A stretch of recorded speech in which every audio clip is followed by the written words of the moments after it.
தினம்தோறும் விளக்கேற்ற நல்ல எண்ணெய் இதயம் நல்லெண்ணெய். தற்போது வந்துள்ள அண்மை செய்தி. தவேக தலைவர் விஜயின் பிரச்சாரத்திற்காக தனது சுற்றுப்பயணத்தை பாமக தலைவர் அன்புமணி மாற்றியுள்ளதாக தகவல் வெளியாகியுள்ளது. செப்டம்பர் 13ஆம் தேதி முதல் விஜய் பிரச்சாரம் மேற்கொண்டு வருகிறார். செப்டம்பர் 27ஆம் தேதி வடசென்னை, திருவள்ளூர் ஆகிய பகுதிகளில் விஜய் பிரச்சாரம் செய்ய இருப்பதாக முதலில் அறிவிக்கப்பட்டது. பின்னர் அன்று சேலம் மற்றும் நாமக்கல் மாவட்டங்களில் விஜய் பிரச்சாரம் செய்ய உள்ளதாக பயண திட்டம் மாற்றப்பட்டது. இதன் பிறகு செப்டம்பர் 27ஆம் தேதி சேலத்திற்கு பதிலாக கரூர் மாவட்டத்தில் விஜய் பிரச்சாரம் மேற்கொள்வார் என்று தவேக அறிவித்தது. விஜயின் பிரச்சாரத்திற்கு காவல்துறை அனுமதி வழங்கியுள்ளது. செப்டம்பர் 27ஆம் தேதி மாலை கரூர் மாவட்டத்தில் விஜய் உரையாற்றுவார் என்று எதிர்பார்க்கப்படுகிறது.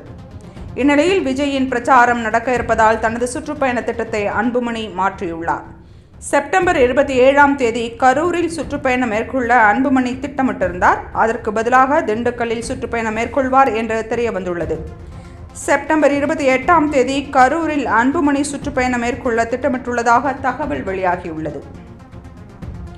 அண்மை செய்தியை பார்த்து கொண்டிருக்கிறோம். தவேக தலைவர் விஜயின் பிரச்சாரத்திற்காக தனது சுற்றுப்பயணத்தை பாமக தலைவர் அன்புமணி மாற்றியுள்ளதாக தகவல் வெளியாகியுள்ளது. செப்டம்பர் 13ஆம் தேதி முதல் விஜய் பிரச்சாரம் மேற்கொண்டு வருகிறார். செப்டம்பர் 27ஆம் தேதி வடசென்னை, திருவள்ளூர் ஆகிய பகுதிகளில் விஜய் பிரச்சாரம் செய்ய இருப்பதாக முதலில் அறிவிக்கப்பட்டது. பின்னர் அன்று சேலம் மற்றும் நாமக்கல் மாவட்டங்களில் விஜய் பிரச்சாரம் செய்ய உள்ளதாக பயண திட்டம் மாற்றப்பட்டது. இதன் பிறகு செப்டம்பர் 27ஆம் தேதி சேலத்திற்கு பதிலாக கரூர் மாவட்டத்தில் விஜய் பிரச்சாரம் மேற்கொள்வார் என்று தவேக அறிவித்தது. விஜயின் பிரச்சாரத்திற்கு காவல்துறை அனுமதி வழங்கியுள்ளது.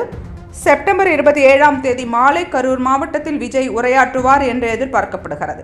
இந்நிலையில் விஜயின் பிரச்சாரம் நடக்க இருப்பதால் தனது சுற்றுப்பயண திட்டத்தை அன்புமணி மாற்றியுள்ளார். செப்டம்பர் 27ஆம் தேதி கரூரில் சுற்றுப்பயணம் மேற்கொள்ள அன்புமணி திட்டமிட்டிருந்தார். அதற்கு பதிலாக திண்டுக்கல்லில் சுற்றுப்பயணம் மேற்கொள்வார் என்று தெரிய வந்துள்ளது.